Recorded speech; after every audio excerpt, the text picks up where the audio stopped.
One way I'm thinking about language now, differently than how I was at the beginning of the semester, is now I look at language with more of a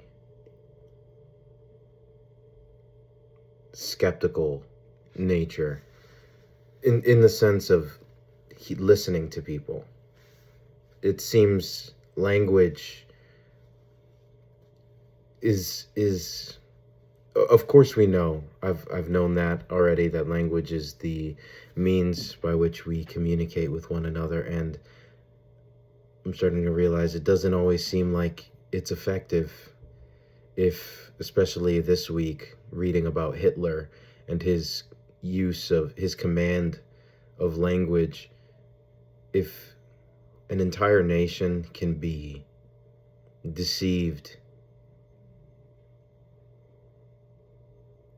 by the very tool meant to foster communicate. What I'm saying is language, the very tool used to foster connection and truth, can be used to do the exact opposite.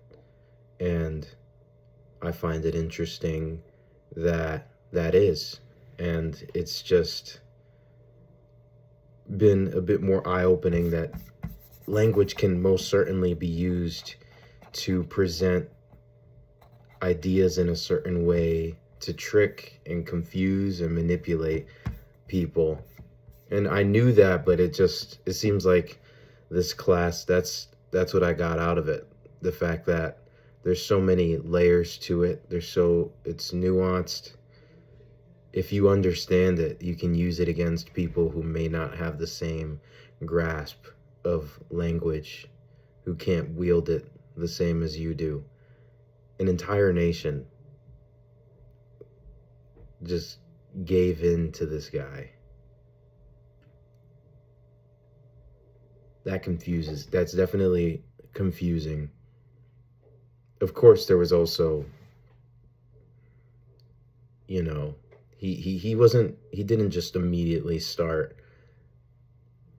spouting his true ideas, but there was a gradual increase in him being more and more ridiculous in his claims. Hitler. I just find it interesting that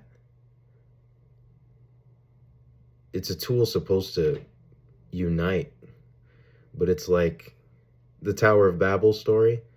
It's like ever since that point, there is no such thing as true unity as long as there's a person who understands how to use language and knows how to divide.